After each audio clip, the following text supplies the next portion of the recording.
Bismillahirrahmanirrahim. Tapi para jamaah Bapak Ibu yang dimuliakan oleh Allah Ta'ala, kita akan menyampaikan ilmu lanjutan terkait dengan kondisi di akhir kehidupan kita nanti, yaitu di alam akhirat ya.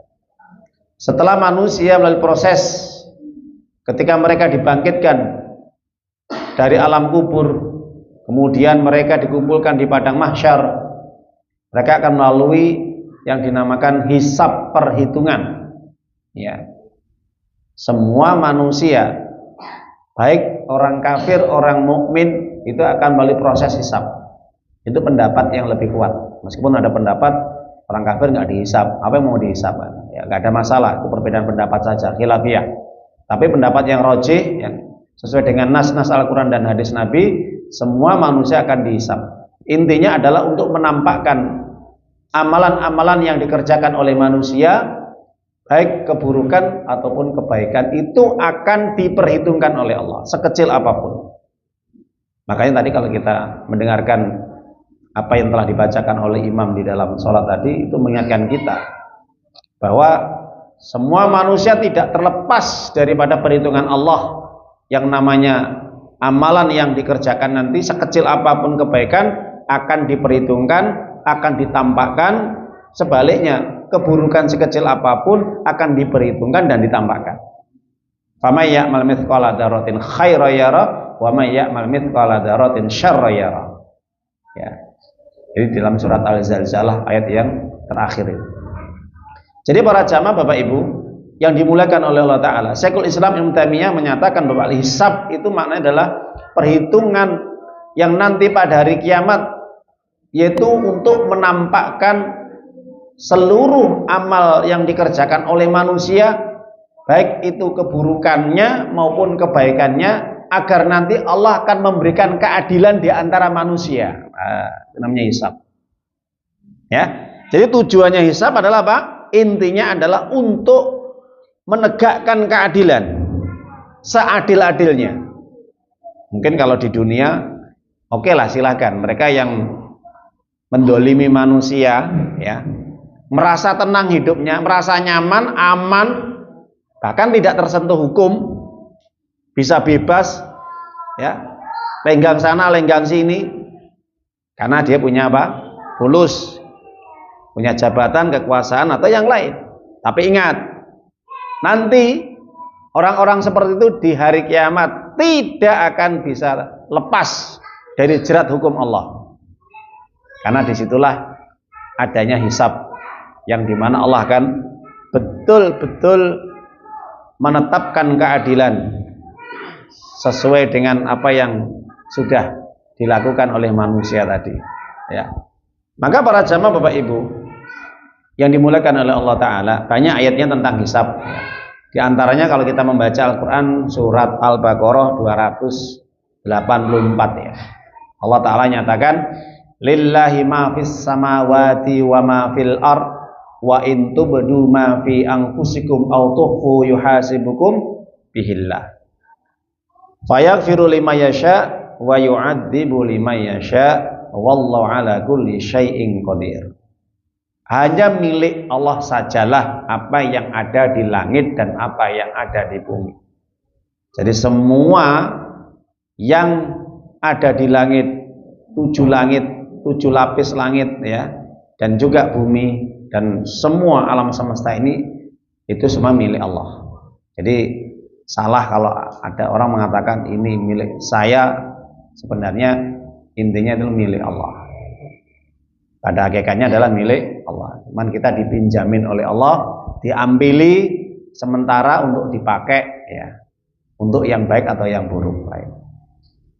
Wa in tubdu ma fi anfusikum aw tukhfu yuhasibukum billah. Apa yang ditampakkan oleh manusia dan apa yang disembunyikan manusia, semuanya nanti akan diperhitungkan.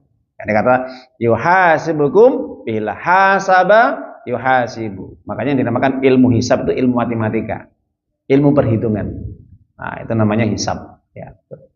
Jadi perhitungan. Dan Allah akan mengampuni siapa yang dikehendaki pada hari kiamat nanti. Artinya ketika proses manusia dihisab oleh Allah nanti, akhirnya apakah nanti dia masuk surga karena ampunan Allah dan rahmatnya Allah, atau setelah dihisab proses yang dimana dia terima, manusia tadi menerima hisab tadi, ternyata akhir dari yang dia terima ternyata Allah memberikan azab atas dosa-dosa yang dia lakukan. Itu semua adalah kehendak Allah, ya. Dan Allah Maha Kuasa atas segala sesuatunya. Artinya nanti Allah akan betul-betul ya menegakkan keadilan seadil-adilnya dan tidak akan mendolimi sedikit pun manusia. Kemudian para jamaah Bapak Ibu, juga Allah nyatakan juga di dalam surat Al-Ghasyiyah, ya, di mana surat Al-Ghasyiyah ini Allah jelaskan di akhir kalimatnya, itu kalau kita buka suratnya, yaitu surat, Bapak bisa buka Ibu 88 ya. Ini di akhir ayat Allah katakan inna ilaina iyabahum, ya, inna ilaina iyabahum summa inna alaina hisabahum. Nah ini, sungguh nanti semuanya akan kembali kepada kami, kata Allah.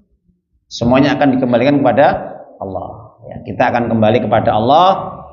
Anak kita, istri kita, kita semuanya manusia, mukmin, kafir, semuanya kembali kepada Allah. Artinya mempertanggungjawabkan atas apa yang telah dilakukan di dunianya. Dan setelah itu kewajiban kami, kata Allah, hak kami adalah untuk memperhitungkan semua apa yang dilakukan oleh manusia. Ya, kita nanti akan mempertanggungjawabkan di hadapan Allah. Itu ya dalilnya ya. Dan juga masih banyak ya tentang dalil-dalil masalah hisab. Cukup dua ayat ini bisa memberikan gambaran kepada kita tentang perihal masalah hisab. Tip, para jamaah Bapak Ibu yang dimuliakan oleh Allah Ta'ala, masalah hisab ini nanti pada hari kiamat itu disampaikan oleh baginda kita yang mulia Nabi Muhammad Rasulullah SAW itu ada dua, ya. Jadi inti hisab nanti pada hari kiamat itu ada dua yang dilakukan oleh Allah kepada manusia. Yang pertama, hisab terkait dengan urusan manusia dengan Allah. Urusan manusia dengan Allah. Nah, terkait dengan urusan manusia dengan Allah adalah terkait dengan persoalan sholat.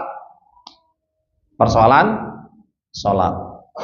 Urusan manusia dengan manusia, persoalan masalah darah atau kehormatan. Maka para jamaah Ibu, ini penting ya untuk kita kaji ya. Maka kalau kita mengambil di dalam hadis Nabi Shallallahu Alaihi Wasallam dari Abdullah bin Mas'ud radhiyallahu taala anhu. Hadis ini sahih. Hadis ini diriwayatkan oleh Imam An-Nasai. Hadis ini dinilai sahih oleh Syekh Al-Albani, ya, rahimahullah taala. Dikatakan di dalam hadis tersebut awal, ya, awal ma yuhasabu bil abdu as-shalah wa awal ma yuqda bainan nas fid dima. Nah, itu. Ya, awal ma yuhasabu bi al abdu yaumil qiyamah as-shalah. Ya, jadi yang pertama dihisab nanti terkait dengan urusan manusia, hubungannya dengan Allah adalah salatnya. Dan urusan manusia dengan orang lain, dengan manusia yang lain, fiddima awwalu muhasabu bainan nas, awwalu ma yuqda bainan nas fiddima. Adapun nanti Allah menegakkan tentang keadilan dari hisab yang nanti Allah tegakkan, itu terkait dengan apa? Darah. Nah ini tip para jamaah Ibu yang dimuliakan Allah Ta'ala, terkait dengan sholat ya. Maka orang semasa hidupnya, kalau dia menjaga sholatnya, ini kita bicara yang sholat dulu ya, ini belum tentu selamat Pak Bu, belum tentu selamat. Yang sholat itu belum tentu selamat. Kenapa? Karena persoalan sholat ini persoalan yang sangat betul-betul rinci betul, sampai dijelaskan dalam hadis yang panjang. ketika orang membawa ibadah sholat, ya, kelihatannya di dunia sergap sholat Pak Bu, rajin sholat. Tapi apakah nanti diterima itu bisa sukses di hari kiamat, bisa lolos, goal, sukses? Belum tentu. Belum tentu Pak Bu. Kenapa? Karena ketika nanti catatan ibadah sholatnya yang akan disetorkan kepada Allah melalui malaikat pencatat amal, disuruh membuka lembaran. Jadi lembaran amal sholatnya disuruh buka. Ya, ini bagaimana kira-kira fulan ini sholatnya? Tunjukkan. Dibuka Pak lembaran sholatnya. Ujung barat, ujung timur, karena catatannya begitu banyak ya. Satu orang itu, satu persatu nanti disidang sama Allah. Ketika tatkala dihisab, maka ternyata ada orang yang memang sholatnya itu kurang benar. Nah ini yang jadi masalah. Ada masalahnya Pak. Kurang benar, kurang baik. Mungkin dilihat dari segi kurang khusyuknya, atau mungkin kurang tumak ninanya, atau kurang yang lainnya. Jadi hati-hati Pak Bu. Jadi ini kadang-kadang orang kalau sudah rumah sampai sholat, sudah merasa sholat sudah cukup gitu, belum tentu. Makanya mumpung kita masih hidup ini bicara sholat ya. Nah, maka dari situ Rasulullah SAW menyatakan dalam hadis, inna awwala ma yuhasabu bil abdu yaumal qiyamah min abdihi atau min amali as-shalah. Nanti pada hari kiamat orang akan dihisab terkait dengan urusan sholatnya dari seorang hamba pada hari kiamat. Itu bagaimana nanti? Apakah sukses atau tidak? Fa in salat faqad afla wa anja, wa in fasadat faqad khaba wa khasira. Nah ini. Kalau orang tadi sukses, baik sholatnya Pak, bisa menjaga khusyuk dan tumak ninahnya, dijaga dengan tertib. Begitu juga dengan jamaahnya, kalau dia laki-laki, maka semua itu akan mempengaruhi dari amal-amal yang lain. Iya, kita pending dulu. Kita lanjutkan. Jadi para jamaah Bapak Ibu yang dimuliakan oleh Allah Azza wa Jalla, bahwa nanti manusia, mereka yang semasa hidupnya seorang muslim yang menjalankan sholat, itu tidak terlepas dari hisab yang nanti akan diperhitungkan oleh Allah. Diteliti betul sholatnya, dicek apakah ada kekurangan, bahkan mungkin ada rusaknya. Maka dari sini Rasulullah SAW menyampaikan, ketika sholatnya baik, ya, sholatnya khusyuk, bisa tumak nina, sholatnya berhasil ya, apa yang dia kerjakan itu betul-betul berhasil ya, maka itu akan bisa mempengaruhi daripada amal-amal yang lain. Karena memang sholat itu juga merupakan pengaruh dari perbuatan-perbuatan atau ucapan dari sholatnya itu. Sebaliknya wa in fasada khaba wa khasira. Wa in fasadat faqad khaba wa khasira. Kalau sholatnya rusak, rusaklah yang lainnya. Maka dia menjadi orang yang rugi, menjadi orang yang gagal. Akan nanti proses selanjutnya nanti bisa terhalangi untuk masuk surga lain. Maka di sini Rasulullah kemudian melanjutkan, wa in intaqasa min faridah qala rabb unduru hali abdi min tatawwu fayukammalu biha man intaqasa minal faridah thumma yakunu sa'ir amali adalik. Ketika Allah menanyakan kepada malaikat pencatat amal, kira-kira hambaku ini punya enggak amalan sunnah dari ibadah sholatnya? Kalau memang dia memiliki ibadah sunnahnya, maka tempel, sempurnakan, tutup sholat-sholat yang kurang baik tadi. Nah, ini menunjukkan bahwa orang yang masih sergap sholat saja itu aja masih belum tentu bisa diterima kalau seandainya dia tidak memiliki amalan sunnah apa yang ditempel. Maka ini Sekali lagi saya sampaikan pada panjenengan, jangan sekali-kali meremehkan, mengabaikan, meninggalkan sholat sunnah. Paling tidak minimal rawatibnya jangan ditinggalkan. Kalau kita masih belum mampu tahajud, duha, atau ibadah-ibadah sholat sunnah yang lainnya, paling tidak minimal rawatibnya itu nanti untuk menembel, menyempurnakan sholat kita nanti di hadapan Allah yang ternyata sholat kita nggak benar.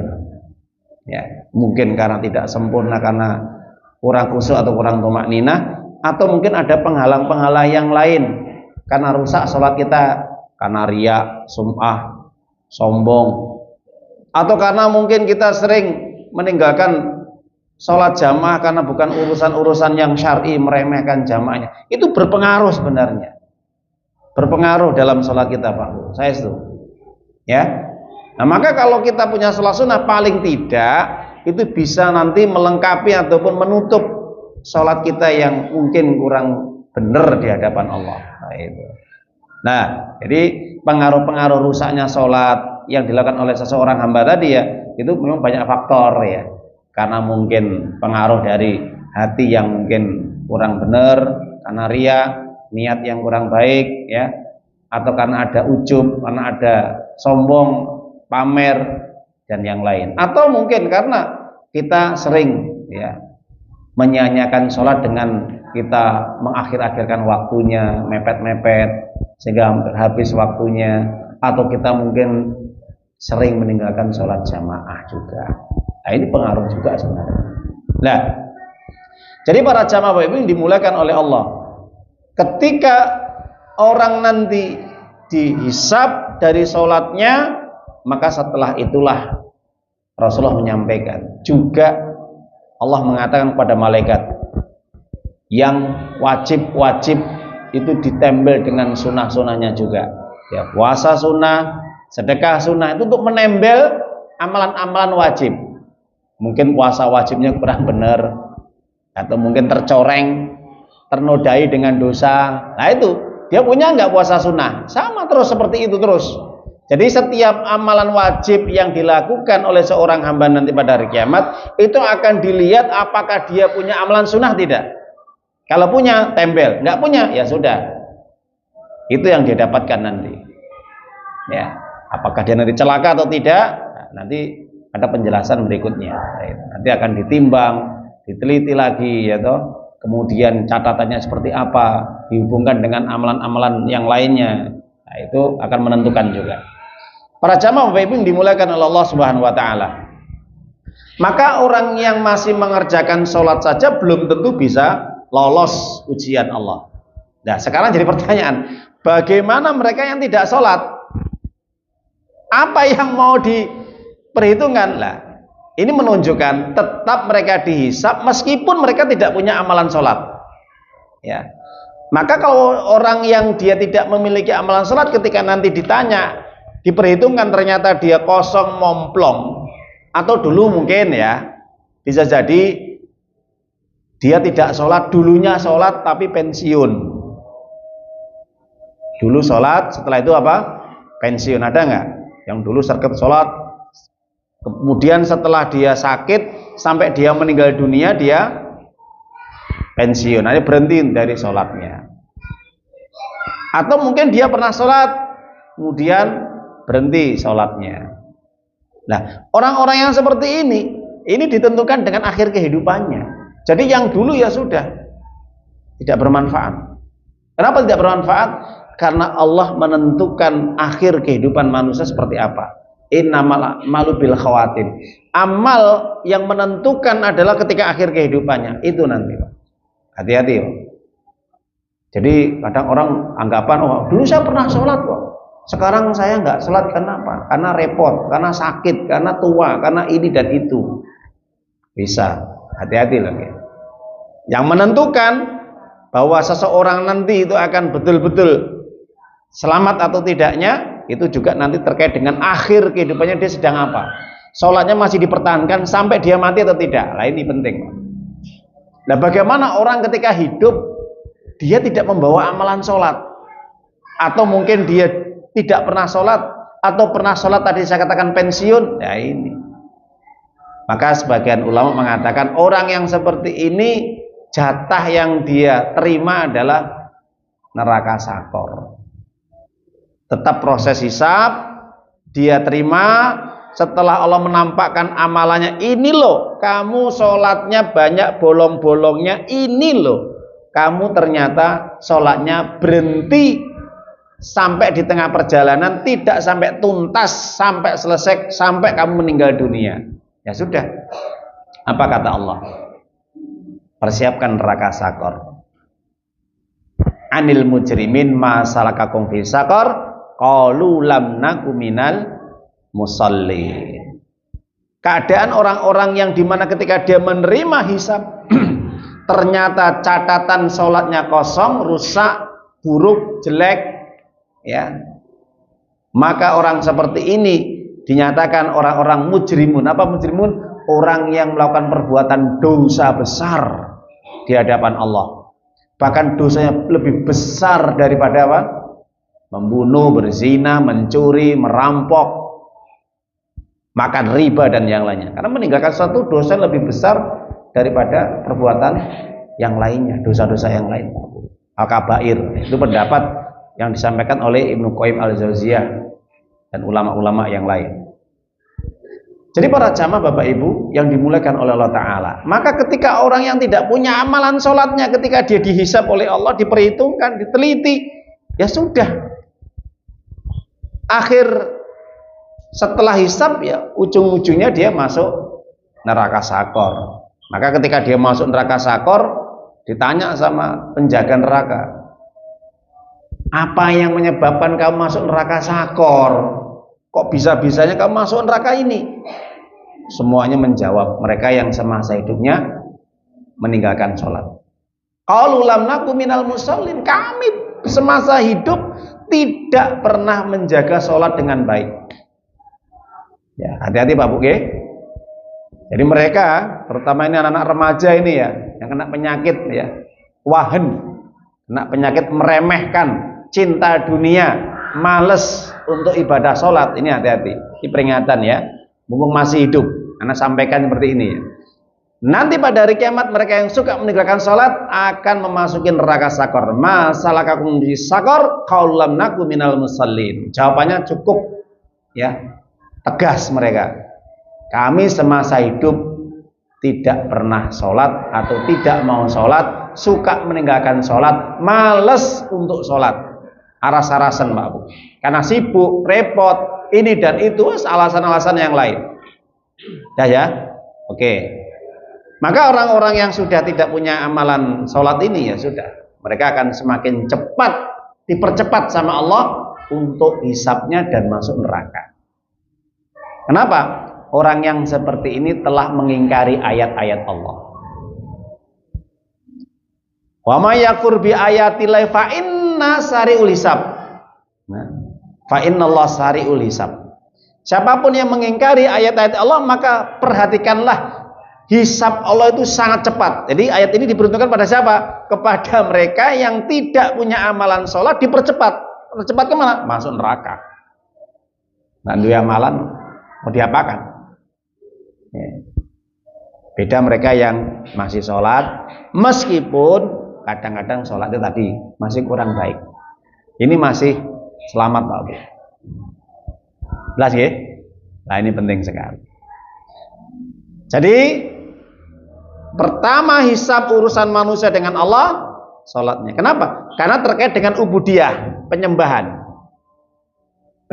Penyembahan, menyembah Allah. Jadi orang yang tidak sholat berarti menunjukkan dia tidak menginginkan untuk menyembah Allah, tidak butuh kepada Allah. Na'udzubillah min dzalik ya. Makanya saya katakan Bapak Ibu, hati-hati ya. Orang yang tidak sholat itu, sebagian para ulama mengatakan bisa jatuh kufur akbar, dalam kekafiran ya, kesyirikan yang besar alias murtad ya. Sebagian pendapat ahli ilmi menyatakan bahwa orang tidak sholat itu karena malas, itu bisa jatuh dalam kekafiran atau syirik besar atau murtad. Nah, itu naudzubillah. Para jamaah Bapak Ibu, setelah proses sholat, maka hisab yang kedua. Nah ini. Jadi nggak berhenti di sini Pak Uwe. Hisab kita ada dua nanti. Hisab pertama itu adalah ketika nanti setelah di padang mahsyar, itu pertama ya. Jadi hisab persoalan sholat nanti. Lah orang kafir, orang musyrik, orang munafik lan sak piturute bagaimana Ustaz? Ya tadi. Karena dia tidak punya amalan sholat, ya kan percepat aja dia. Hisabnya percepat. Artinya tetap orang kafir, orang musyrik yang mereka memang di luar Islam, ya itu nanti dipersamakan dengan mereka yang tidak sholat. Terus podo ae, dipercepat Pak. Innallah sari'ul hisab. Allah itu sangat cepat hisabnya. Ini menunjukkan orang seperti ini sudah tereliminasi. Nah, yang tidak tereliminasi adalah mereka orang muslim. Nah, maka dari sini ada hisab yang kedua. Apa Pak Bu? Hisab terkait dengan darah. Lah itu. Maka hisab terkait dengan darah ini, maka disitulah manusia nanti banyak mereka yang tidak selamat. Banyak yang tidak selamat. Nah, hisab yang kedua ini sebagian ulama mengatakan nanti ketika ingin melewati titian sirat, yang di situ ada namanya kontoroh, jembatan yang dibentangkan di atas neraka jahanam. Ini hisab yang kedua. Hisab pertama ya, semua manusia akan dihisab, pertama sholatnya. Yang kedua hisab yang kedua. Nanti ketika manusia akan melewati titian sirat, yaitu jembatan yang dibentangkan di atas neraka jahanam. Nah, terkait dengan hisab yang kedua Bapak Ibu, yang harus kita perhatikan ya. Ini nanti Allah tegakkan keadilan di situ. Urusan hablum minanas, manusia dengan manusia. Nah, sholatnya oke, jalan, dia lolos ya. Maka setelah dia mendapatkan catatan, timbangan, mungkin timbangannya berat ya, timbangannya berat kebaikannya. Ta'amma man saqulat mawazinu fa wa fi syatir radiyah. Ya, kebaikannya berat, oke. Kemudian dia akan melalui tahapan yang kedua, yaitu hisab yang Allah tegakkan terkait dengan manusia. Dan saat itulah kemudian manusia juga dikumpulkan semua sebelum melewati titian syirat. Nah, maka saat itu langsung Allah menyatakan, mayadlimu ahadukum, siapa di antara kalian merasa mendolimi dan yudlam, yang merasa didolimi. Coba Bapak Ibu, ngeri nggak? Sholatnya lolos Pak Bu, nyun sewu lagi, ngapunten nih. Sholatnya lolos, setelah itu ternyata ada tahapan kedua, perhitungan yang dimana Allah tegakkan, yaitu siapa yang kalian dolimi dan siapa merasa didolimi. Udah, semuanya manusia yang mendolimi maju, yang merasa didolimi maju. Oke toh? Tuntut apa yang kalian inginkan, aku akan tegakkan keadilan. Dari situlah Allah menyatakan, alaihissallahu biahkamil hakimin. Bukankah Allah itu adalah hakim yang paling adil? Jelas Pak? Hakim yang paling adil nanti pada hari kiamat adalah Allah Azza wa Jalla. Nah, dari situlah Bapak Ibu yang dimuliakan oleh Allah Ta'ala, maka Rasulullah pernah menyampaikan perihal tentang hisab terkait manusia dengan manusia ini Pak. Ya, ini hati-hati ya. Nabi menyampaikan dalam hadis terkait dengan perihal orang yang bangkrut hidupnya. Orang yang bangkrut, muflis, yaitu. Dijelaskan dalam hadis sahih Imam Muslim, dikatakan pernah Rasulullah duduk-duduk di antara para sahabat, kemudian menyampaikan perihal manusia yang bangkrut nanti pada hari kiamat. Bukan bangkrut di dunia, tapi pada hari kiamat. Bangkrutnya nang dino kiamat Pak Bu. Apa kata Nabi? Atadruna minal muflis. Atadruna minal muflis. Para sahabatku. Ini kan pertanyaannya kan jamak. Karena ini di sini pertanyaan adalah bentuknya jamak. Jadi banyak sahabat di situ. Tahukah kalian wahai para sahabatku, siapa kira-kira orang yang bangkrut nanti pada hari kiamat? Qalu, para sahabat mereka menjawab serempak, fina man la dirham Fina man la dirham lau wala mata. Orang yang bangkrut itu adalah orang yang tidak mendapatkan keuntungan dalam usahanya, gitu, dalam amalannya. Maka faqala, Rasulullah kemudian memberikan penjelasan secara jelas, ya. Innal muflis min ummati may ya'ti yaumal qiyamah bi sholatin wa siyamin wa zakatin. Nanti pada hari kiamat ketika manusia menghadapi hisab yang kedua, mereka merasa bangga dengan apa? Amalan-amalan solehnya yang mereka kerjakan, Pak. Bangga dengan sholatnya tadi, dengan sukses tadi ya. Bangga dengan zakatnya, senang dengan sedekahnya, senang dengan puasanya, senang dengan hajinya, umrohnya, baca Quran dan yang lainnya. Jelas? Maka Nabi mengatakan, wa ya'ti qad satama hada wa qadafa hada wa akala mala hada wa safaqad dama hada wa daraba hada. Ternyata setelah orang-orang yang merasa dia ini ya senang dengan amal-amalan yang begitu banyak ya, pikiran dia mungkin nanti dia akan lolos, akan bisa melewati titian sirat ya. Ternyata Rasulullah mengatakan si fulan ini juga membawa amalan-amalan buruk. Di satu sisi membawa amalan baik, dia membawa amalan buruk atau membawa dosa, dan itu dosa besar. Semasa hidupnya orang ini ternyata dia sholat tapi suka mengadu domba, suka mengfitnah, suka menggunjing, menggibah. Dia sholat, zakat, puasa, haji, dia mengambil hak yang bukan miliknya, merampas rakyatnya, merampas tetangganya, menggeser tanah tetangganya, mendolimi rakyatnya, mendolimi saudaranya, mendolimi tetangganya, membunuh, menampar, memukul, mengambil, merampok, mencuri, lan sak piturute. Artinya terkait dengan kedoliman kepada manusia, bukan dirinya, tapi kepada manusia. Bayangkan Pak Bu, sampai seperti itu Nabi menyampaikan, orang yang seperti ini kata Allah, tuntut kalian. Siapa yang kalian tuntut? Ya, ternyata dia ya Allah. Jadi nyun saya Pak Bu, ini saya jelaskan. Meskipun orang semasa hidupnya pernah mendolimi, itu sudah lama ya, nggak teringat. Wes, siapa yang pernah mendolimi, meskipun ringan, nanti pikiran otak manusia di sana itu diinstal oleh Allah. Kembali ingat sekecil apapun pernah siapa yang pernah didolimi dan mendolimi. Jelas Pak Bu?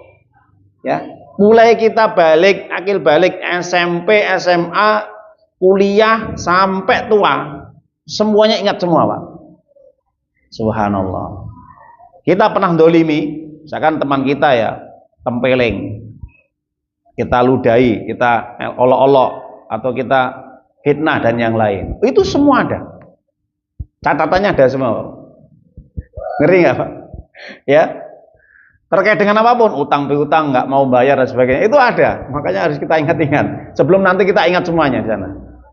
Ya, nah, apapun kedoliman yang pernah dilakukan oleh manusia itu, itulah nanti yang akan menjadi pertanggungjawaban dia di hadapan Allah, sehingga orang yang pernah mendolimi itu nanti akan rugi, bangkrut, kata Nabi. Apa pesannya? Ternyata pahala-pahala kebaikan dia itu tersedot, ditransfer kepada orang yang pernah yang didoliminya. Ketika dia tidak memiliki kebaikan, habis karena diambil dari orang yang pernah didoliminya, akhirnya dia harus menanggung kesalahan dosa yang pernah didoliminya. Maka dari Nabi mengatakan apa? Di akhir kalimatnya, faturihat alaihi tsumma turiha finnar. Kalau itu sudah habis kebaikannya dan dia menanggung dosa dari orang yang pernah zalimi, maka cukup cemplung nang neraka saja dia. Ternyata apa Bu? Ketika melewati titian sirat gagal dia. Terpleset, jatuh ke neraka jahanam. Karena di bawah itu neraka jahanam. Jelas Pak Bu? Ya, maka apa yang telah disampaikan Nabi ini menunjukkan bahwasanya Allah menegakkan keadilan kepada orang-orang yang semasa hidupnya, baik itu mereka mendolimi atau yang didolimi, itu nanti akan betul-betul sama Allah ditegakkan. Tidak ada sedikit pun yang terlewatkan, satu pun amalan tidak terlewatkan, Pak Bu.